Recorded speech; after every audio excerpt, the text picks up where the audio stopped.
সংসদ সদস্য পদ টিকিয়ে রাখার আইনি লড়াই আর চালাবেন না লতিফ সিদ্দিকী। সাংবাদিকদের জানালেন পদত্যাগ করবেন নিজেই। আমি মাননীয় স্পিকার বরাবর আমার পদত্যাগপত্র আমি পৌঁছে দেব। জঙ্গি অর্থায়নে জড়িত থাকার অভিযোগে গ্রেফতার ৩ আইনজীবীর একজনের স্বীকারোক্তিমূলক জবানবন্দি, বাকি দুজনকেও নেওয়া হয়েছে আদালতে।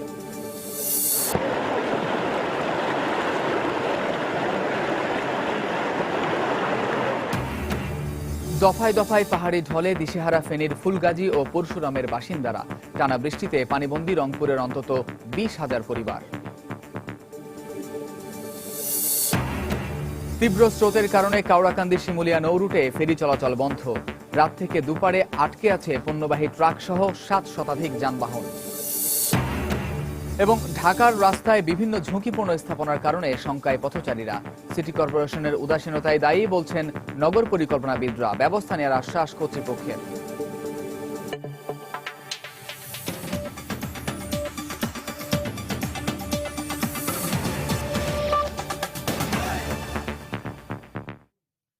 সময় সংবাদের সঙ্গে আছি আমি কামরুজ্জামান মামুন। সংসদ সদস্য পদ টিকিয়ে রাখার আইনি লড়াই আর চালাবেন না বলে জানিয়ে দিয়েছেন সাবেক মন্ত্রী লতিফ সিদ্দিকী। এছাড়া তিনি সংসদ সদস্য পদ থেকে নিজেই পদত্যাগ করবেন বলে ঘোষণা দিয়েছেন। সকালে রাজধানীর আগারগাঁওয়ে নির্বাচন কমিশন সচিবালয়ে সংসদ সদস্য পদ নিয়ে শুনানিতে অংশ নেওয়া শেষে সাংবাদিকদের তিনি একথা জানান। এর আগে সকাল ১১টার কিছু আগে লতিফ সিদ্দিকী নির্বাচন কমিশন সচিবালয়ে আসেন শুনানির জন্য। লতিফ সিদ্দিকীর সংসদ সদস্য পদ নিয়ে নির্বাচন কমিশন শুনানির এখতিয়ার বৈধ বলে হাইকোর্টের রায় আপিল বিভাগে বহাল রাখেন আদালত। এর ২ ঘণ্টা পর সংসদ সদস্য পদ নিয়ে শুনানি আগামী ২ সপ্তাহের জন্য মুলতবি করেন নির্বাচন কমিশন সচিবালয়। গত বৃহস্পতিবার সংসদ সদস্য পদ বাতিলে নির্বাচন কমিশনের শুনানির বৈধতা চ্যালেঞ্জ করে লতিফ সিদ্দিকীর করা রিট খারিজ করে দেন আদালত। এর আগে গত ১৭ আগস্ট নির্বাচন কমিশনের শুনানির বৈধতা চ্যালেঞ্জ করে এই রিটটি দায়ের করেন লতিফ সিদ্দিকীর আইনজীবী।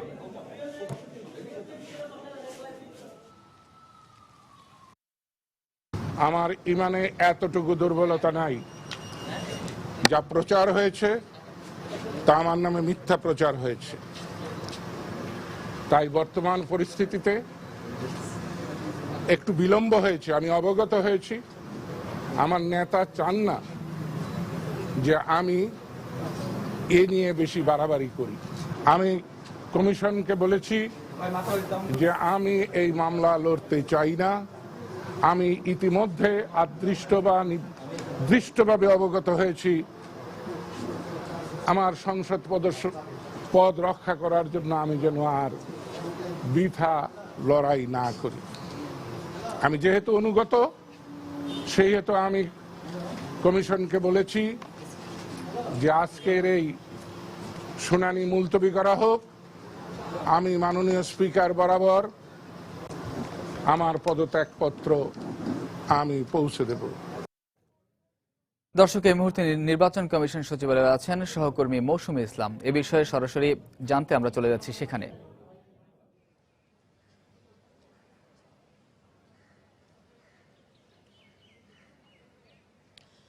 মামুন, আপনি যেমনটি বলছিলেন যে সকালবেলা আপিল বিভাগের যে পূর্ণাঙ্গ রায়টি দেয়া হয় যে লতিফ সিদ্দিকীর সংসদ সদস্য পদ আর বৈধতা বিষয়ে যে নির্বাচন কমিশন যে চিঠি দিয়েছিল তার সংসদ সদস্য পদটি থাকবে কি থাকবে না সেই বিষয়ে তিনি যে রিট করেছিলেন, সেই রিটটি কিন্তু বৈধতা চ্যালেঞ্জ করে যে তার সংসদ সদস্য পদের সেটির যে রিট করেছিলেন সেটি কিন্তু আপিল বিভাগ খারিজ করে দিয়েছে। এর পরিপ্রেক্ষিতেই কিন্তু তিনি আজকে নির্বাচন কমিশন সচিবালয়ে এসেছেন। বেলা 11:15 নাগাদ তিনি কিন্তু নির্বাচন কমিশন সচিবালয়ে আসেন লতিফ সিদ্দিকী, এবং 11টা নাগাদ কিন্তু প্রধান নির্বাচন কমিশনারের নেতৃত্বে শুনানি শুরু হয়। যে যেহেতু তিনি আওয়ামী লীগের নির্বাচিত সংসদ সদস্য ছিলেন এবং আওয়ামী লীগ পদ থেকে যেহেতু তাকে বহিষ্কার করা হয়েছে এবং আওয়ামী লীগের সাধারণ সদস্যের পদ থেকে যেহেতু তাকে বহিষ্কার করা হয়েছে, সেই হিসেবে তার সংসদ সদস্য পদটি বহাল থাকবে কিনা এই বিষয়ে কিন্তু নির্বাচন কমিশনে এই শুনানিটি চলছিল। তো সেখানে লতিফ সিদ্দিকী উপস্থিত ছিলেন এবং আওয়ামী লীগের সাধারণ সম্পাদকের পক্ষ থেকে আওয়ামী লীগের দুইজন প্রতিনিধি সাধারণ সম্পাদকের চিঠি নিয়ে আসেন যে যেহেতু তিনি আওয়ামী লীগের প্রাথমিক সদস্য পদই তার থাকছে না, সেই হিসেবে তিনি আসলে আওয়ামী লীগের নির্বাচিত সংসদ সদস্য পদে তিনি থাকতে পারেন না, সেই বিষয়টি নিয়ে কিন্তু শুনানি হয়েছে। তো উভয় পক্ষের শুনানি শেষে কিন্তু নির্বাচন কমিশনের পক্ষ থেকে 2 সপ্তাহের পরে শুনানির বিষয়ে পরবর্তী শুনানির তারিখ নির্ধারণ করা হয়েছে। তো শুনানি শেষে লতিফ সিদ্দিকী তিনি সাংবাদিকদের সাথে কথা বলেছেন। তো তিনি সাংবাদিকদেরকে যেমনটি বলেছেন যে যেহেতু তিনি বলেছেন যে তার বুঝতে কিছুটা সময় লেগেছে, তিনি আসলে তার সংসদ সদস্য পদটি থাকা নিয়ে তিনি যে আইনি লড়াই লড়ছিলেন সেটি আর তিনি লড়তে চান না, তিনি আসলে স্বেচ্ছায় সংসদ সদস্য পদ থেকে পদত্যাগ করবেন এবং তিনি কিন্তু বলেছেন যে তিনি স্পিকারের কাছে তিনি তার পদত্যাগ পত্রটি জমা দিয়ে দিবেন। এরপরে কিন্তু আওয়ামী লীগের প্রতিনিধিরাও আমাদের সাথে কথা বলেছেন, তারাও কিন্তু বলেছেন যে লতিফ সিদ্দিকী শুনানিতেই বলেছেন যে তিনি আর এই বিষয়ে কোনো আইনি লড়াই লড়তে চাচ্ছেন না, তিনি আসলে স্বেচ্ছায় তিনি পদত্যাগ করবেন। তো মামুন, সব মিলিয়ে বলা চলে যে আধা ঘন্টা ব্যাপী এই শুনানি চলে, শুনানির শেষে কিন্তু তারা এখন চলে গেছেন। তো আসলে লতিফ সিদ্দিকীর গত কয়েক মাস গত বছরের শেষের দিকে তিনি দেশের বাইরে তিনি আসলে হজ এবং তাবলিগ জামাত নিয়ে যে কটূক্তি করেছিলেন সেই তার পরিপ্রেক্ষিতেই কিন্তু সারা দেশে তীব্র সমালোচনার ঝড় উঠেছিল এবং এর পরিপ্রেক্ষিতেই কিন্তু তিনি যে ডাকু টেলিযোগাযোগ মন্ত্রী ছিলেন তা থেকে কিন্তু পদত্যাগ করা, তাকে বহিষ্কার করা হয় এবং তিনি আওয়ামী লীগের প্রেসিডিয়াম সদস্য ছিলেন সেখান থেকেও বহিষ্কার করা হয় এবং তিনি যে প্রাথমিক সদস্য ছিলেন সেখান থেকেও বহিষ্কার করা হয়। সব মিলিয়ে যেহেতু তিনি আওয়ামী লীগের প্রাথমিক সদস্য পদ থাকছে না, সেই হিসেবে তিনি আওয়ামী লীগের নির্বাচিত সংসদ সদস্য থাকতে পারেন না। তো এটিরই কিন্তু শুনানি হচ্ছিল। তো এই ছিল মামুন আসলে সবশেষ খবর। দর্শক, সকালে রাজধানীর আগারগাঁওয়ে নির্বাচন কমিশন সচিবালয়ে সংসদ সদস্য পদ নিয়ে শুনানিতে অংশ নিয়েছেন সাবেক মন্ত্রী লতিফ সিদ্দিকী এবং তিনি জানিয়েও দিয়েছেন যে তিনি এই পদ টিকিয়ে রাখার আইনি লড়াই আর চালাবেন না এবং সেখান থেকে যোগ দিয়েছিলেন জানাচ্ছিলেন সহকর্মী মৌসুমী ইসলাম। যাচ্ছি পরের সংবাদে। জঙ্গি অর্থায়নের অভিযোগে গ্রেফতার 3 আইনজীবীর একজন আদালতে স্বীকারোক্তিমূলক জবানবন্দি দিয়েছেন। আজ আদালতে নেয়ার পর অ্যাডভোকেট হাসানুজ্জামান লিটন স্বীকারোক্তিমূলক জবানবন্দি দিয়েছেন। 4 দিনের রিমান্ড শেষে সকালে চট্টগ্রামের বাঁশখালী জুডিশিয়াল ম্যাজিস্ট্রেট আদালতে তাদের হাজির করা হয়। পরে ম্যাজিস্ট্রেটের কাছে 164 ধারায় জবানবন্দি দেন লিটন। অন্য 2 জনের মধ্যে ব্যারিস্টার শাকিলা ফারজানা এখন জবানবন্দি দিচ্ছেন। বাঁশখালী থানার লটমনি পাহাড় থেকে জঙ্গি আস্তানার অস্ত্র উদ্ধারের মামলায় এ জবানবন্দি রেকর্ড করা হচ্ছে। পরে হাটহাজারী থানার জঙ্গি আস্তানা থেকে অস্ত্র উদ্ধারের মামলায় তাদের গ্রেফতার দেখানো হবে বলে জানিয়েছে পুলিশ। সশস্ত্র জঙ্গি সংগঠন শহীদ হামজা ব্রিগেডকে অর্থ যোগান দেওয়ার অভিযোগে গত 18 আগস্ট ঢাকার ধানমন্ডি থেকে সুপ্রিম কোর্টের 3 আইনজীবী ব্যারিস্টার শাকিলা ফারজানা, অ্যাডভোকেট হাসানুজ্জামান লিটন এবং অ্যাডভোকেট বাপনকে গ্রেফতার করা হয়। তদন্তে জানা যায় সংগঠনটিকে শুধুমাত্র অস্ত্র কিনতেই 1,08,00,000 টাকা দিয়েছিল এই 3 জন।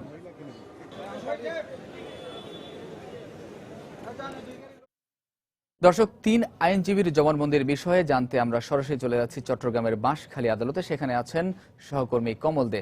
কমল। ধন্যবাদ মামুন, আপনি যেটা বলছিলেন কিছুক্ষণ আগে ঢাকা সুপ্রিম কোর্টের আইনজীবী হাসানুজ্জামান লিটন তার 1 ঘন্টার জবানবন্দি শেষ করেছেন। আর এই জবানবন্দি লিপিবদ্ধ করছেন বাঁশখালী জুডিশিয়াল ম্যাজিস্ট্রেট মোহাম্মদ সাজ্জাদ হোসেন। আমরা দেখেছি কিছুক্ষণ আগে যে এই ঘটনায় গ্রেপ্তারকৃত ব্যারিস্টার শাকিলা ফারজানা 164 ধারা জবানবন্দি দেওয়ার জন্য আদালতের খাস কামরায় প্রবেশ করেছেন এবং তার জবানবন্দি এখন লিপিবদ্ধ করা হচ্ছে। আর এছাড়া একই ঘটনায় গ্রেপ্তার হওয়া অ্যাডভোকেট বাপনকে পার্শ্ববর্তী একটি র্যাবের মাইক্রোবাসের মধ্যে রাখা হয়েছে। পর্যায়ক্রমে তারা জবানবন্দি দেওয়ার কথা রয়েছে। এক্ষেত্রে আমরা কথা বলেছিলাম এই মামলা তদন্তকারী কর্মকর্তা র্যাবের রুহুল আমিনের সাথে। তিনি আমাদেরকে যেটি জানিয়েছেন এই 3 জনকে বাঁশখালী লটমনি মামলায় গ্রেপ্তার দেখানোর পর 4 দিনের রিমান্ড নেওয়া হয়েছে এবং এই রিমান্ডে তারা যে অর্থের যোগান দেয় তাদের সহ বিভিন্ন বিষয়ের গুরুত্বপূর্ণ তথ্য দিয়েছে এবং সেই বিষয়ে মূলত তারা আজকে আদালতে এসে স্বীকারোক্তিমূলক জবানবন্দি দিচ্ছে। আর এই জবানবন্দি শেষ হওয়ার আগে কিন্তু এই 3 জনকে যে বাঁশখালী যে চট্টগ্রামের উত্তর চট্টগ্রামের হাটহাজারিতে যে জঙ্গি সংগঠন শহীদ হামজা ব্রিগেডের যে তাত্ত্বিক কেন্দ্র পাওয়া গিয়েছিল। সেই ঘটনায় একটা হাটাজারিতে একটা মামলা দায়ের করা হয়েছিল। সেই মামলায় 3 জনকে গ্রেপ্তার দেখানো হয়েছে এবং সেই মামলা তাদের জিজ্ঞাসাবাদ করার জন্য 5 দিনের রিমান্ডও চাওয়া হয়েছে। অর্থাৎ বাঁশখালী থেকে 3 জনের জবানবন্দি শেষ হওয়ার পর তাদেরকে নিয়ে যাওয়া হবে চট্টগ্রামের হাটাজারি আদালতে এবং সেখানে তাদের রিমান্ড শুনানিটা অনুষ্ঠিত হবে। আপনি জানেন গত ফেব্রুয়ারি মাসে চট্টগ্রামের হাটাজারিতে প্রথম এই শহীদ হামজা ব্রিগেডের এই তাত্ত্বিক প্রশিক্ষণ কেন্দ্রে আবিষ্কার হয় এবং সেখান থেকে গ্রেপ্তার করা হয়েছিল 12 জঙ্গি সদস্যকে। এরপর তাদের স্বীকারোক্তি অনুযায়ী বাঁশখালী দুর্গম লটমনি পাহাড় থেকে জঙ্গি আস্তানা, আরেকটি সশস্ত্র জঙ্গি সংগঠনের আস্তানা তার সন্ধান পায়, যেখান থেকে উদ্ধার করা হয়েছিল বিপুল পরিমাণ অস্ত্র এবং সেখান থেকে 7 জন জঙ্গিকে গ্রেপ্তার করা হয়েছিল। এরপর তৃতীয় ধাপে নগরী হালিশহর এলাকা থেকে শহীদ হামজা ব্রিগেডের একটি বিস্ফোরক প্রশিক্ষণ কেন্দ্র তারা সন্ধান পেয়েছিল এবং সেখান থেকে গ্রেপ্তার করা হয়েছিল 3 জনকে। এর পরবর্তীতে নগরীর অলঙ্কার এখানে এলাকা থেকে আরও 3 জনকে গ্রেপ্তার করেছিল র্যাব। অর্থাৎ এখন পর্যন্ত শহীদ হামজা ব্রিগেডের 29 সদস্যকে তারা গ্রেপ্তার করেছিল, বিশেষ করে অস্ত্র বিস্ফোরক সহ। এরপর তাদের জিজ্ঞাসাবাদ অনুযায়ী এবং আদালতের নির্দেশ অনুযায়ী তারা সিদ্ধান্ত নেয় তারা এই যে জঙ্গি সংগঠন, এই জঙ্গি সংগঠনের পিছিয়ে যারা অর্থ যোগানদাতা রয়েছে তাদেরকে শনাক্ত করার। এর পরবর্তী তারা অনুসন্ধান চালিয়ে ঢাকা সুপ্রিম কোর্টের আইনজীবী ব্যারিস্টার শাকিলা ফারজানা এবং তার সহকারী অ্যাডভোকেট হাসানুজ্জামান লিটন এবং অ্যাডভোকেট বাপনকে তারা গ্রেপ্তার করে গত 18 আগস্ট রাতে ঢাকা ধানমন্ডি থেকে। এরপর তাদেরকে বাঁশখালী কোর্টে হাজির করা হয়েছিল 19 আগস্ট এবং এখান থেকে তারা 7 দিনের রিমান্ড ছিল। আদালত 4 দিনের রিমান্ড মঞ্জুর করে এবং 4 দিনের রিমান্ড শেষে তাদেরকে আজ আদালতে নিয়ে আসা হয়েছে এবং এই আদালতে এখন পর্যন্ত হাসানুজ্জামান লিটন 164 ধারা জবানবন্দি দিয়েছেন এবং তার জবানবন্দি 1 ঘন্টা জবানবন্দি দেন। এরপর জবানবন্দি দেওয়ার জন্য ম্যাজিস্ট্রেটের খাস কামরায় প্রবেশ করেছেন ব্যারিস্টার শাকিলা ফারজানা। এরপর প্রবেশ করবেন তার জবানবন্দি দেওয়ার শেষ প্রবেশ করবেন অ্যাডভোকেট বাপন। অর্থাৎ তারা এক্ষেত্রে আমরা কথা বলেছিলাম র্যাবের যে অধিনায়ক লেফটেন্যান্ট কর্নেল মিফতাউদ্দিন আহমেদের সাথে। মিফতাউদ্দিন আহমেদকে জানিয়েছেন, যেটি বলছেন যে 3 জনে মূলত যে অর্থের যোগানদাতা বা এই বিপুল পরিমাণ অর্থ কোত্থেকে এসেছিল তারা বলছেন 1,38,00,000 টাকা পাওয়া গেছে যে শহীদ হামজা ব্রিগেডের সদস্য ডনের অ্যাকাউন্টে এবং তার মধ্যে 1,08,00,000 টাকা যোগান দিয়েছে এই 3 আইনজীবী। এক্ষেত্রে অপর একটি বিষয় রয়েছে, কিন্তু এই 3 আইনজীবীর পক্ষ থেকে বলা হচ্ছে তারা কোন জঙ্গি অর্থায়ন করেনি। আমরা কথা বলেছিলাম যে গ্রেফতারকৃত শাকিলা ফারজানার মার সাথে, তিনি আমাদেরকে যেটি জানিয়েছেন জঙ্গি সংগঠনের পক্ষ থেকে তাদের সাথে যোগাযোগ করা হয়েছিল মামলাটি লড়ার জন্য। শেষ পর্যন্ত শাকিলা ফারজানা মামলা না লড়ে সেই টাকাটি মূলত তারা ফেরত দিয়েছিল বলে সে গ্রেপ্তারকৃত শাকিলা ফারজানার মা আমাদেরকে জানিয়েছেন। এখন পর্যন্ত শাকিলা ফারজানার জবানবন্দি চলছে, পরবর্তীতে জবানবন্দি দেওয়ার জন্য অপেক্ষা রয়েছেন অ্যাডভোকেট বাপন। এখন পর্যন্ত বাঁশখালী আদালত থেকে এই ছিল সর্বশেষ। মামুন। কমল, আপনি থাকুন সেখানে, পরবর্তীতে আরও তথ্য জেনে নিব আপনার কাছ থেকে। দর্শক, জঙ্গি অর্থায়নের অভিযোগে গ্রেফতার 3 আইনজীবীর জবানবন্দি বিষয়ে জানাতে চট্টগ্রামের বাঁশখালী আদালত প্রাঙ্গণ থেকে যোগ দিয়েছিলেন সহকর্মী কমল দেব। দফায় দফায় পাহাড়ি ঢলে ক্ষতির মুখে পড়ে দিশেহারা ফেনীর ফুলগাজী ও পরশুরামের হাজার হাজার পরিবার। ক্ষতির সরকারি তালিকা প্রস্তুতি নিয়েও তাদের রয়েছে নানান অভিযোগ। অন্যদিকে স্থানীয় প্রশাসন বলছে প্রকৃত ক্ষতিগ্রস্তদের সাধ্যমতো পুনর্বাসনের চেষ্টা করা হবে। জুলহাস তালুকদারের ক্যামেরায় বখতিয়ার মোন্নার রিপোর্ট। গত 25 জুলাইয়ের 4টি ভাঙনের মতো বৃহস্পতি ও শুক্রবার ফেনীর মুহুরী নদীর উজানের ভারতের ত্রিপুরা পাহাড় থেকে আসা ঢলের পানির তোড়ে মুহুরী কহুয়া প্রকল্প এলাকার বন্যা নিয়ন্ত্রণ বাঁধ ভেঙেছে আরও 9টি জায়গায়। আর পরশুরাম এবং ফুলগাজী উপজেলার প্লাবিত গ্রামের সংখ্যা দাঁড়িয়েছে 50-এরও বেশিতে। এতে ক্ষতির মুখে পড়েছে উপজেলা 2টি লাখেরও বেশি মানুষ। এবার ঢলের পানিতে নতুন নতুন এলাকার ভেসে গেছে শত শত পুকুরের মাছ, তলিয়ে যায় আউশ ফসল, রোপা আমন বীজতলা, সবজি ক্ষেত, বিভিন্ন ব্যবসা প্রতিষ্ঠান ও গ্রামীণ সড়ক। বন্ধ হয়ে পড়েছে অনেক এলাকার সড়ক যোগাযোগ, ফলে চরম ক্ষতি ও দুর্ভোগে পড়েছে মানুষ। আমাদের শত শত মাছের গ্যাস ছিল, এগুলা বন্যার পানিয়ে তলিয়ে গেছে। ফসল তো আর হইতেই না, এখন কৃষকের আমরা চোখে অন্ধকার দেখা যায়। সরকারের কোনো সাহায্য সহযোগিতা আমরা পাবো না। যারা চেয়ারম্যান মেম্বার লগে হাত আছে তারা এরা পাইব। সরকারের যদি তালিকাটা ঠিকভাবে করতো তাহলে আমরা ক্ষতিগ্রস্ত লোকে কিছু সাহায্য পাইতাম। প্রথম দফা বন্যায় ক্ষতিগ্রস্ত এলাকার লোক সংখ্যা লাখের বেশি হলেও সরকারি তালিকায় এ সংখ্যা দেখানো হয়েছে 4800। এদিকে ফেনীর ভারপ্রাপ্ত জেলা প্রশাসক জানালেন সঠিকভাবে তালিকা ও পুনর্বাসনের চেষ্টা করা হবে। পূর্ণাঙ্গ তালিকা পাওয়ার পরই বিভিন্ন সরকারি বিভিন্ন বিভাগের নিকট এই বরাদ্দের জন্য বরাদ্দ চাওয়া হবে। এই বরাদ্দ প্রাপ্তির পরবর্তীতেই এই পুনর্বাসনের কার্যক্রম গ্রহণ করা হবে। এদিকে দ্বিতীয় দফায় বন্যার সরকারিভাবে এখনো ক্ষতি নিরূপণ না হলেও প্রথম দফার বন্যায় পরশুরাম ও ফুলগাজীর ভেসে যাওয়া 160টি পুকুরের ক্ষতি 41 লাখ, আর আউশ, রোপা আমন বীজতলা, সবজি ক্ষেত তলিয়ে 76,80,000 টাকার ক্ষতি নির্ধারণ করা হয়েছে। এখানকার এমন হাজার হাজার ক্ষতিগ্রস্তরা ক্ষতি পূরণ হওয়ার আশা না করলেও তারা মনে করছেন কোনো রকম স্বজনপ্রীতি ছাড়াই পুনর্বাসনের জন্য ক্ষতিগ্রস্তদের প্রকৃত তালিকা করা না হলে এবং সরকারের সহযোগিতা না পেলে অসম্ভব হয়ে পড়বে তাদের ঘুরে দাঁড়ানোটাই। ফুলগাজীর উত্তর পৈতারা গ্রাম থেকে বখতিয়ার মুন্না, সময় সংবাদ, ফেনী। টানা বর্ষণে রংপুরের 3টি উপজেলার প্রায় 20,000 পরিবার পানিবন্দী হয়ে পড়েছে। পানির তোড়ে ভেসে গেছে পুকুর জলাশয়ের লাখ লাখ টাকার মাছ। এদিকে পানিবন্দী মানুষের মাঝে দেখা দিয়েছে কর্ম ও খাদ্য সংকট। স্থানীয় জনপ্রতিনিধিরা বলছেন, ক্ষতিগ্রস্ত মানুষের খোঁজ খবর নিয়ে তালিকা তৈরির কাজ চলছে। শাকিল মাহমুদের ক্যামেরায় মানিক সরকারের রিপোর্ট।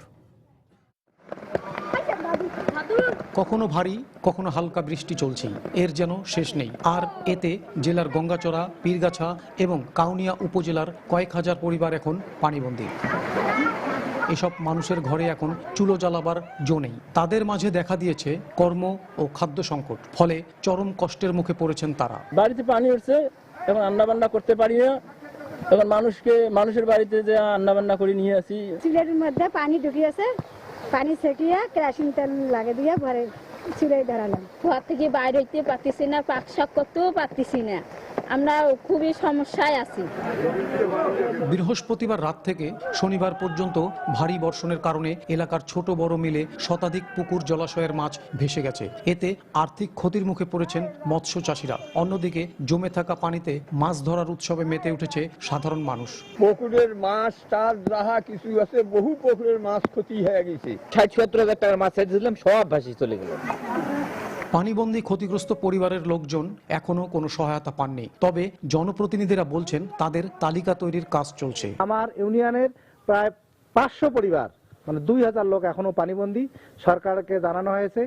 ইতিমধ্যে ইউনো মহোদয় এবং পিআইও সাহেব আমার ইউনিয়ন পরিদর্শন করেছেন এবং তালিকা তৈরি করতে বলেছেন। তালিকা তৈরি করে জেলা প্রশাসক বরাবরে প্রেরণ করা হয়েছে। ওরা অতি শীঘ্রই ত্রাণ সামগ্রী পাওয়া যাবে বলে আশ্বাস প্রদান করেছে। গত 3 দিনে রংপুরে 343.4 মিলিমিটার বৃষ্টিপাত রেকর্ড করেছে স্থানীয় আবহাওয়া অফিস। মানিক সরকার, সময় সংবাদ, রংপুর। টানা বৃষ্টি এবং উজান থেকে নেমে আসা পাহাড়ি ঢলে দেশের বিভিন্ন স্থানে পানি বৃদ্ধি অব্যাহত আছে। এতে পানিবন্দী হয়ে পড়েছে হাজার হাজার মানুষ। ব্যাহত হচ্ছে স্বাভাবিক জীবনযাত্রা। এছাড়া বিভিন্ন এলাকায় ফসলের ক্ষেত তলিয়ে যাওয়ায় দিশেহারা হয়ে পড়েছেন কৃষক। সিরাজগঞ্জে গত 24 ঘন্টায় যমুনা নদীর পানি বিপদসীমার 39 সেন্টিমিটার ওপর দিয়ে প্রবাহিত হচ্ছে। অস্বাভাবিকভাবে পানি বৃদ্ধির ফলে জেলার চরাঞ্চল ও নিম্নাঞ্চলগুলো প্লাবিত হতে শুরু করেছে। এতে সদর উপজেলার বালিঘুগরি বন্যা নিয়ন্ত্রণ বাঁধ ভেঙে বেশ কয়েকটি গ্রামে পানি ঢুকে পড়েছে।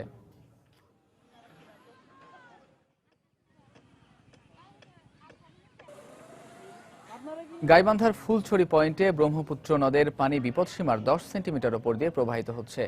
নদ নদীর পানি বৃদ্ধি পাওয়ায় সুন্দরগঞ্জ ও ফুলছড়ি উপজেলার নিম্নাঞ্চল ও চরাঞ্চলে প্রায় 9,000 পরিবার পানিবন্দী হয়ে পড়েছে।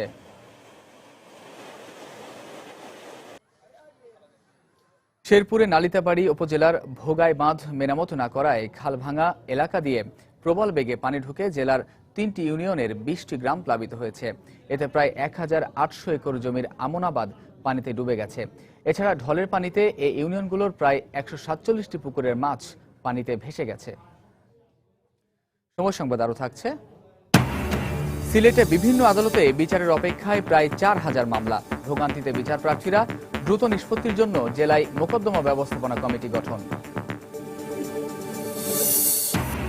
এবং ভেস্তে গেল ভারত পাকিস্তান নিরাপত্তা উপদেষ্টা পর্যায়ের বৈঠক। ভারতের দেয়া শর্ত মেনে নেয়নি পাকিস্তান। সম্প্রতি রাজধানীর কারওয়ান বাজারে বাঘের ভাস্কর্য ভেঙে পড়ে এক ব্যক্তির করুণ মৃত্যুর ঘটনায় প্রশ্ন দেখা দিয়েছে, রাজধানীতে এমন মৃত্যুফাদের সংখ্যা কত?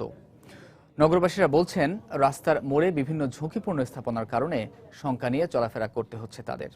আর এ ধরনের দুর্ঘটনার জন্য সিটি কর্পোরেশনের উদাসীনতাকেই দায়ী করছেন নগর পরিকল্পনাবিদরা। তবে সিটি কর্পোরেশন বলছে, ঝুঁকিপূর্ণ ভাস্কর্যের সংখ্যা নিরূপণে শিগগিরই ব্যবস্থা নিচ্ছে তারা। ফখরুল শাহিনের রিপোর্ট। রাজধানীর সৌন্দর্য বর্ধনে মতিঝিল, মিন্টো রোড ও বিজয় সরণি সহ বিভিন্ন স্থানে তৈরি করা হয়েছে নান্দনিক ভাস্কর্য। এর মধ্যে গত বৃহস্পতিবার রাতে রাজধানীর কারওয়ান বাজারে একটি বাঘের ভাস্কর্য ভেঙে পড়ে এক ভ্যান চালক নিহত হন। শুধু ভাস্কর্য নয়, এর আগে 2010 সালের 15 মার্চ গুলশানে বিলবোর্ড ভেঙে 2 জনের মৃত্যু হয়। এভাবে বিলবোর্ড ও স্থাপনা ভেঙে নিহতের ঘটনা শঙ্কা তৈরি করেছে রাজধানীবাসীর মধ্যে। স্থাপনাগুলো তো ঠিকঠাক করে করা উচিত। এরকম একটা গাড়ি যদি চলতে থাকে সেটার উপরে যদি পড়ে তখন কি অবস্থা হবে? একটু বাতাস হলেই একটা বিলবোর্ড কারোর কোনো রিক্সা অথবা কোনো অফিসগামী কোনো মানুষ অথবা কোনো গাড়ির উপর ভেঙে পড়ছে। জনগণের যেন কোনো ক্ষতি না হয়, জানমালের ক্ষতি না হয় এবং সার্বিক বিষয়ে চিন্তা ভাবনা করে পরবর্তী স্থাপনাগুলো যেন সংস্থাপন করে আর কি। নগর পরিকল্পনাবিদরা বলছেন, অপরিকল্পিতভাবে রাজধানীর বিভিন্ন স্থানে স্থাপনা তৈরি এবং সেগুলোর যথাযথ রক্ষণাবেক্ষণ না করায় ঘটছে দুর্ঘটনা।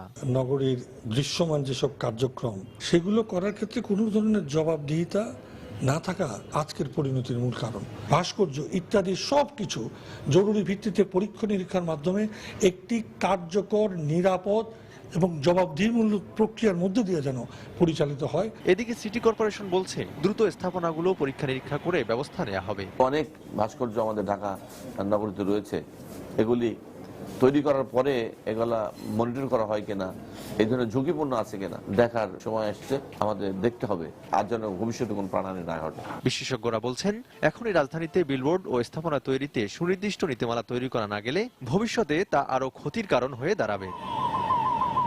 ফখরুল শাহীন, সময় সংবাদ, ঢাকা। তীব্র স্রোত ও নাব্য সংকটের কারণে বন্ধ রয়েছে কাওড়াকান্দি শিমুলিয়া নৌ রুটের ফেরি চলাচল। এদিকে দৌলতদিয়া পাটুরিয়া নৌ রুটে ফেরি চলাচল স্বাভাবিক থাকলেও যানবাহনের বাড়তি চাপে আটকা পড়ে আছে শত শত যানবাহন। এতে ভোগান্তিতে পড়েছেন পদ্মাপাড়ের যাত্রীরা। কাওড়াকান্দি শিমুলিয়ায় নৌ রুটে নিয়মিত 18টি ফেরি চলাচল করলেও গত দুদিনে কয়েক দফায় তা বন্ধ করে দেয় কর্তৃপক্ষ। সকাল 7:30টার দিকে এই রুট থেকে একটি মাত্র ফেরি ঘাট ছেড়ে গেছে, আর বাকি 17টি ফেরির সবগুলো বন্ধ রয়েছে। তবে লঞ্চ ও স্পিড বোট চলাচল স্বাভাবিক রয়েছে। এদিকে ফেরি বন্ধ থাকায় চরম দুর্ভোগে পড়েছেন ঘাটের উভয় পাড়ে আটকে পড়া সব শ্রেণীর মানুষ। এদিকে কাওড়াকান্দি শিমুলিয়ায় নৌ রুটে ফেরি চলাচল বন্ধ থাকায় দৌলতদিয়া পাটুরিয়া ফেরিঘাটে যানবাহনের চাপ বেড়েছে। উভয় পাড়ে আটকা পড়েছে 4 শতাধিক যানবাহন।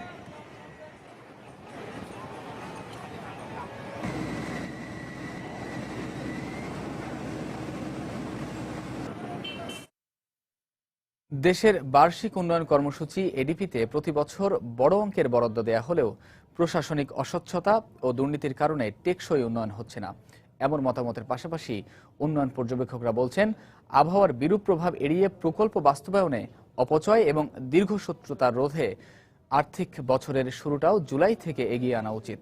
তবে এর সঙ্গে ভিন্নমত প্রকাশ করেছে পরিকল্পনা কমিশন। তারা বলছে, বর্তমান আর্থিক বছর পদ্ধতি সঠিকভাবে এডিপি বাস্তবায়নে কোনো বাধা নয়। হরিপদ সাহার রিপোর্ট। দেশের বার্ষিক উন্নয়ন খাতে প্রতি অর্থ বছরে হাতে নেওয়া হয় ছোট বড় মিলিয়ে কয়েকশো প্রকল্প।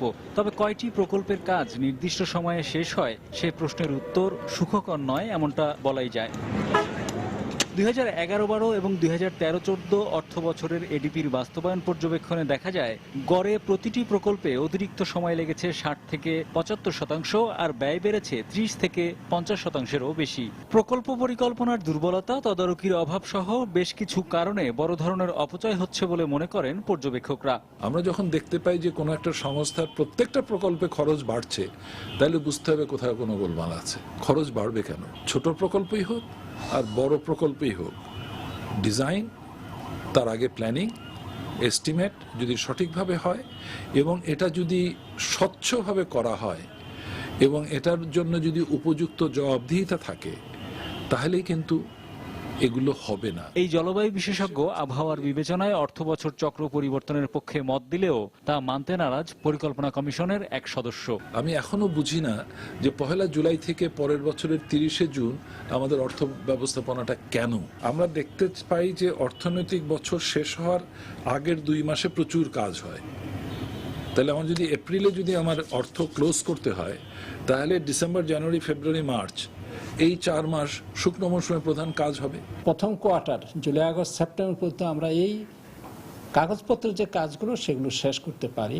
আমরা নভেম্বর থেকে একেবারে মের শেষ পর্যন্ত, এমনকি জুনের প্রথম সপ্তাহ পর্যন্ত আমরা পুরো দমে কাজ চালিয়ে যেতে পারি। কাজে আমাদের যে অর্থবছর, এটি অত্যন্ত বাস্তবতা প্রসূত এবং এটি চলমান থাকা উচিত। পরিসংখ্যানে জানা গেছে নিম্নমানের বিটুমিনের ব্যবহারে সড়ক মেরামত এবং রক্ষণাবেক্ষণের নামে গত 4 বছরে সরকারের ব্যয় হয়েছে প্রায় 5,200 কোটি টাকা। হরিপদ সাহা, সময় সংবাদ, ঢাকা। সিলেটে 34টি আদালতে প্রায় 4,000 মামলা বিচারের অপেক্ষায় রয়েছে। এগুলোর মধ্যে 5 থেকে 10 বছরের বেশি পুরনো মামলাও রয়েছে। পুরনো মামলার সাথে প্রতিদিন যোগ হচ্ছে নতুন নতুন মামলাও। ফলে বিচার প্রার্থীদের ভোগান্তির পাশাপাশি বিঘ্নিত হচ্ছে বিচার কাজ।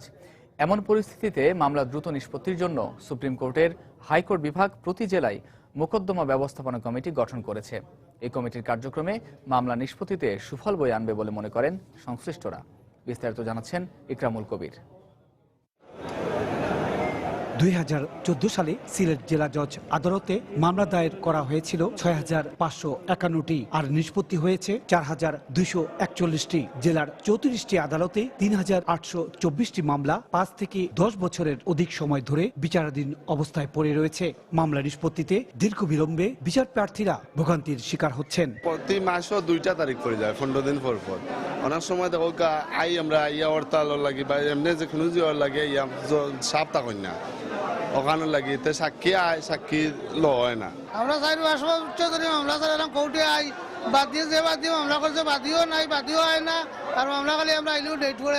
মামলার দীর্ঘসূত্রিতার কারণেই মামলা সংশ্লিষ্ট সরকারি কর্মকর্তারা অন্যত্র বদলি কিংবা অবসরে চলে যান। এতে বিচার কাজ বিঘ্নিত হচ্ছে বলে মনে করেন এই আইনজীবী। ফৌজদারি মামলা যেগুলোতে ডাক্তারের উপস্থিতির জন্য ময়নাতদন্তকারী ডাক্তারের বছরের পর বছর থেকে তারিখ করতেছে, কিন্তু উনি আসতেছেন না।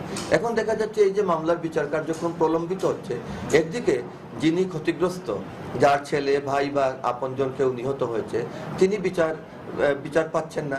এদিকে পুরনো দেওয়ানি ও ফৌজদারি মামলা দ্রুত নিষ্পত্তির জন্য সুপ্রিম কোর্টের হাইকোর্ট বিভাগ উদ্যোগ নিয়েছে।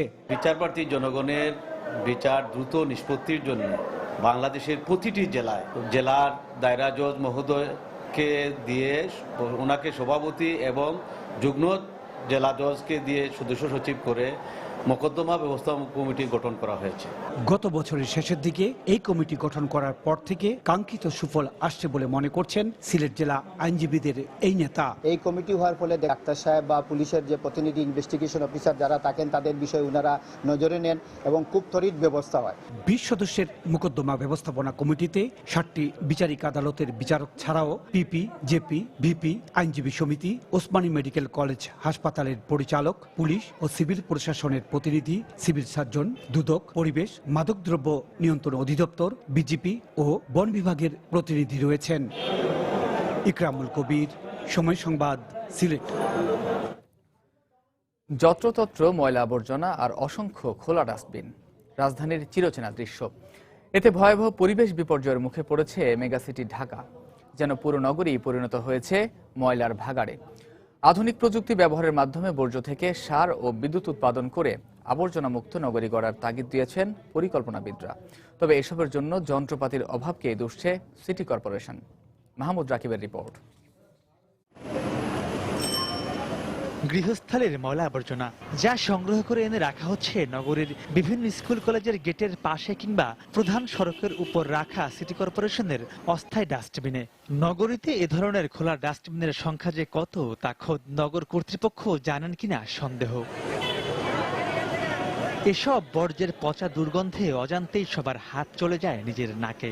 দুর্গন্ধ থেকে রেহাই পায় না ক্লাসে থাকা ছাত্রছাত্রীরাও। স্কুলে আসতে গেলে প্রথমে রাস্তা দিয়ে ঢোকার সময় ময়লার গন্ধ থাকে। ডাস্টবিনটা থাকার কারণে আমাদের যাতায়াতে অনেক সমস্যা হয়, এমনকি রাস্তাও মাঝে মাঝে যানজট লেগে যায়। খোলা ডাস্টবিনের আবর্জনা ফেলার কারণে নগরীর বায়ু দূষণের মাত্রাও বেড়ে যাচ্ছে।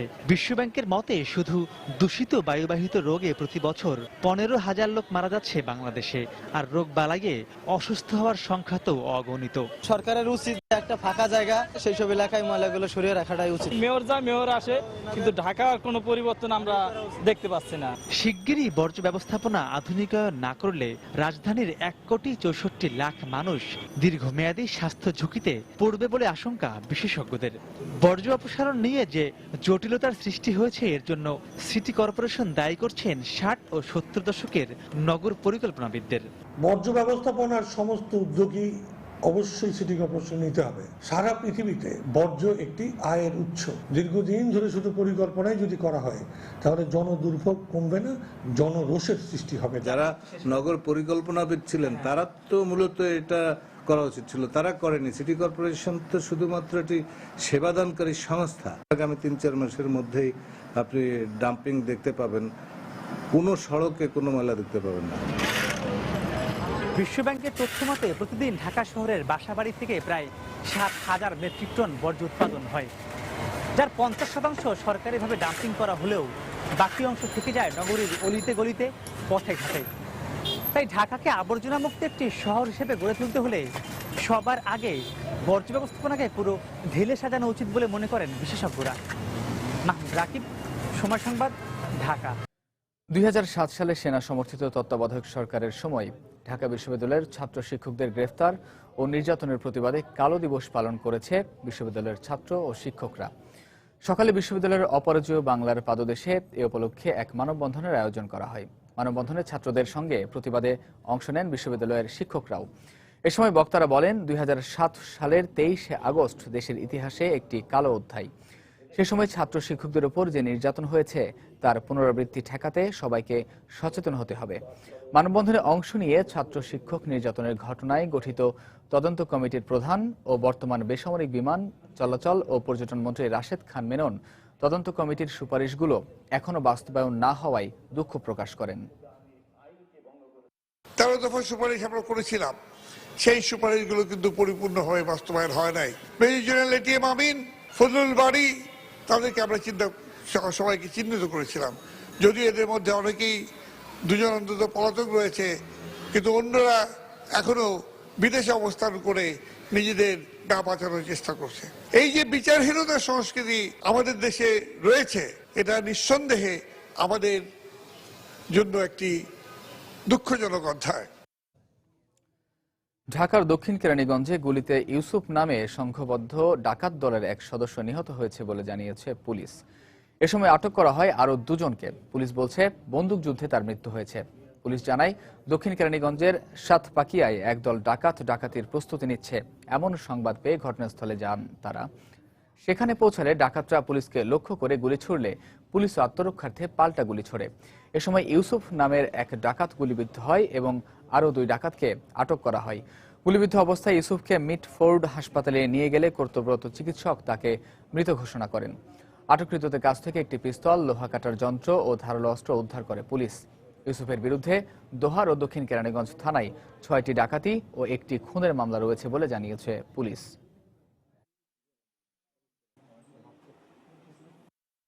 যে 2 জন ডাকাত আমাদের ধৃত করা আছে, 2 জনের বিরুদ্ধেই ডাকাতি মামলা বিজ্ঞ আদালতে বিচারাধীন আছে। তারা আন্তজেলার ডাকাত, তারা ভয়াবহ ডাকাতি করে থাকে বিভিন্ন জায়গায় এবং আমরা তাদের অন্যান্য সদস্যদেরকে গ্রেপ্তারের জন্য অভিযান চালিয়ে যাচ্ছি। চাঁদপুরে কোহিনুর বেগম নামে এক গৃহবধূকে গলা কেটে হত্যা করেছে দুর্বৃত্তরা। গতরাতে শহরের রহমতপুর আবাসিক কলোনিতে এই ঘটনা ঘটে। পুলিশ জানায়, পাওনা টাকা দেওয়ার কথা বলে নয়ন নামে এক ব্যক্তি কোহিনুরকে ডেকে নিয়ে যায়। এর কিছু সময় পর একটি বাড়িতে তার লাশ পড়ে থাকতে দেখে পুলিশে খবর দেয় এলাকাবাসী। পরে ঘটনাস্থলে পৌঁছে লাশ উদ্ধার করে স্থানীয় হাসপাতাল মর্গে পাঠায় পুলিশ। নিহতের স্বজনরা জানান, লেনদেন সংক্রান্ত বিরোধের জের ধরে নয়ন তাকে হত্যা করেছে। এদিকে অভিযুক্ত নয়ন এলাকার একজন চিহ্নিত সন্ত্রাসী বলেও দাবি নিহতের পরিবারের।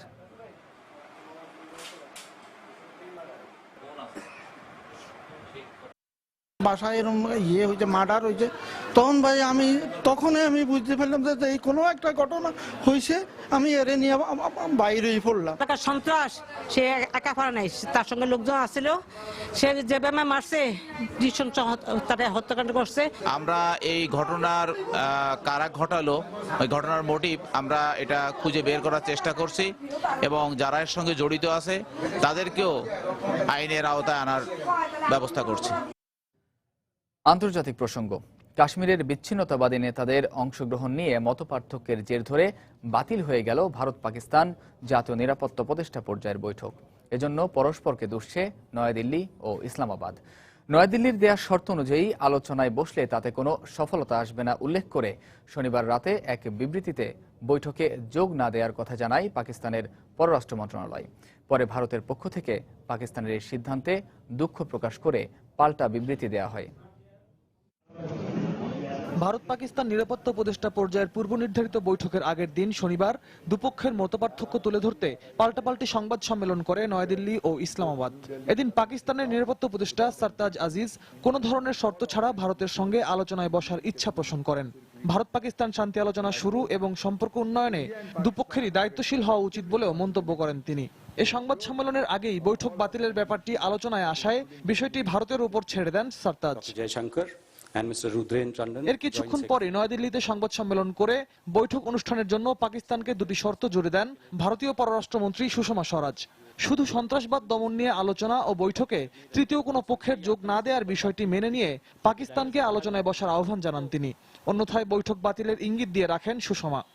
পাল্টাপাল্টি এ বক্তব্যের পর শনিবার রাতে পাকিস্তান জানিয়ে দেয় ভারতের দেয়া শর্ত মেনে নেওয়া সম্ভব নয়। নয়াদিল্লি শর্ত অনুযায়ী আলোচনায় বসলেও তাতে কোনো সফলতা আসবে না উল্লেখ করে এক বিবৃতিতে রোববারের বৈঠকে যোগ না দেওয়ার কথা জানায় পাকিস্তানের পররাষ্ট্র মন্ত্রণালয়। দুই দেশের মধ্যে শান্তি ফিরিয়ে আনার বিষয়ে আলোচনা করতে ভারত রাজি হয়েছিল। আলোচ্য সূচিতে 1998 সালের দ্বিপাক্ষিক আলোচনার বিষয়গুলো অন্তর্ভুক্ত হওয়া জরুরি ছিল, কিন্তু ভারত বলছে শুধু সন্ত্রাসবাদ নিয়ে আলোচনা করতে। তাদের একার চাওয়ার ভিত্তিতে কোনো আলোচনা যোগ দেয়া আমাদের পক্ষে সম্ভব নয়। পাকিস্তানের এই ঘোষণায় দুঃখ প্রকাশের পাশাপাশি বৈঠকের পূর্ব শর্ত জুড়ে দেওয়ার অভিযোগ অস্বীকার করে ভারতের পররাষ্ট্র মন্ত্রণালয়।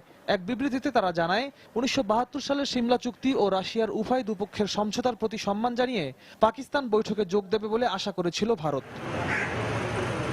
এর আগে পাকিস্তানের আহ্বানে কাশ্মীরের বিচ্ছিন্নতাবাদী গোষ্ঠী হুরিয়াত নেতা সাবির শাহ রোববারের নির্ধারিত ভারত পাকিস্তান বৈঠকে যোগ দেওয়ার উদ্দেশ্যে নয়াদিল্লিতে পৌঁছলে 3 সহযোগী সহ তাকে আটক করা হয়।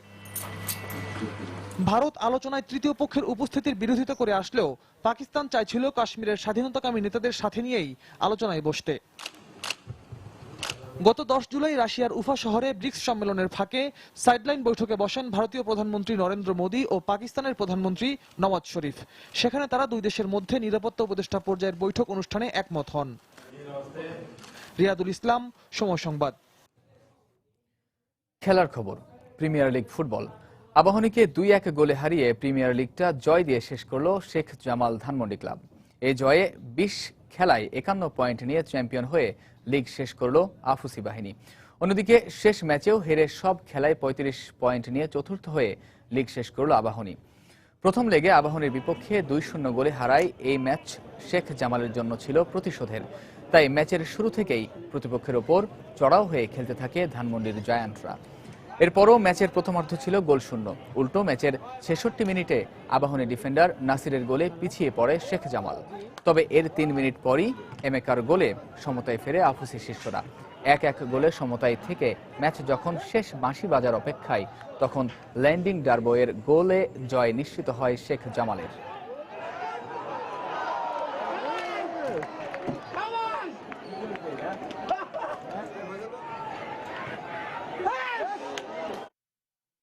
স্প্যানিশ লিগের খবর। নতুন মৌসুম জয় দিয়ে শুরু করলো অ্যাটলেটিকো মাদ্রিদ। প্রায় 1.5 দশক পর লা লিগায় ফেরা লাস পালমাসকে 1-0 গোলে হারিয়ে পুরো 3 পয়েন্ট নিয়ে মাঠ ছাড়ল রোজি ব্লাঙ্কোসরা। ভিসেন্তে ক্যালদেরোনের মাঠে স্বাগতিক হিসেবে অনেকটা এগিয়ে থেকেই মাঠে নামে অ্যাটলেটিকো মাদ্রিদ। প্রতিপক্ষ টেবিলের তলানির দল লাস পালমাস। তাই দুর্বল প্রতিপক্ষের বিপক্ষে গোলের দেখা পেতেও খুব বেশি সময় অপেক্ষা করতে হয়নি রোজি ব্লাঙ্কোসদের। ম্যাচের 16 মিনিটেই অ্যান্টনি গ্রিজম্যানের গোলে লিড নেয় অ্যাটলেটিকো, কিন্তু এরপর যেন অনেকটা খেই হারিয়ে ফেলে স্বাগতিকরা। ফলে অনেকটা এলোমেলো খেলায় প্রথমার্ধ শেষ করে তারা। বিরতির পর ফিরেও খুব বেশি সুযোগ দেখা পায়নি দিয়েগো সিমিওনের দল। ফলে 1-0 গোলের কষ্টার্জিত জয় নিয়ে মাঠ ছাড়ে 2013-14 মৌসুমের চ্যাম্পিয়নরা।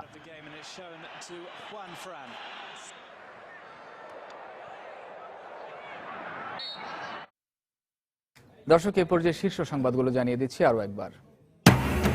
সংসদ সদস্য পদ টিকিয়ে রাখার আইনি লড়াই আর চালাবেন না লতিফ সিদ্দিকী।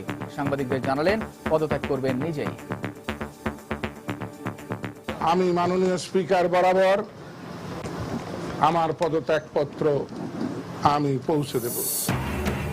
জঙ্গি অর্থায়নে জড়িত থাকার অভিযোগে গ্রেফতার 3 আইনজীবীর একজনের স্বীকারোক্তিমূলক জবানবন্দি।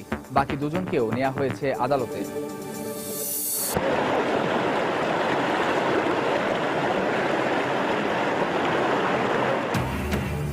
দফায় দফায় পাহাড়ি ঢলে দিশেহারা ফেনীর ফুলগাজী ও পরশুরামের বাসিন্দারা। টানা বৃষ্টিতে পানিবন্দী রংপুরের অন্তত 20,000 পরিবার। তীব্র স্রোতের কারণে কাওড়াকান্দি শিমুলিয়া নৌ রুটে ফেরি চলাচল বন্ধ। রাত থেকে দুপুরে আটকে আছে পণ্যবাহী ট্রাক সহ 7 শতাধিক যানবাহন। এবং ঢাকার রাস্তায় বিভিন্ন ঝুঁকিপূর্ণ স্থাপনার কারণে শঙ্কায় পথচারীরা। সিটি কর্পোরেশনের উদাসীনতায় দায়ী বলছেন নগর পরিকল্পনাবিদরা। ব্যবস্থা নেওয়ার আশ্বাস কর্তৃপক্ষের। দর্শক, এই ছিল এখনকার মতো। যে কোনো খবর পেতে ভিজিট করুন সময়নিউজ.tv। যে কোনো বাংলা লিংক, রবি ও সিডিসেল নম্বর থেকে সময় সংবাদের খবর, অনুষ্ঠান সম্পর্কে জানতে এবং যে কোনো তথ্য সময় সংবাদকে জানাতে ডায়াল করুন 16242 নম্বরে। এছাড়া এইমাত্র পাওয়া খবর আপনার মোবাইলে পেতে SMS করুন SN লিখে পাঠিয়ে দিন 16242 নম্বরে। আর সঙ্গে থাকুন সময়ের।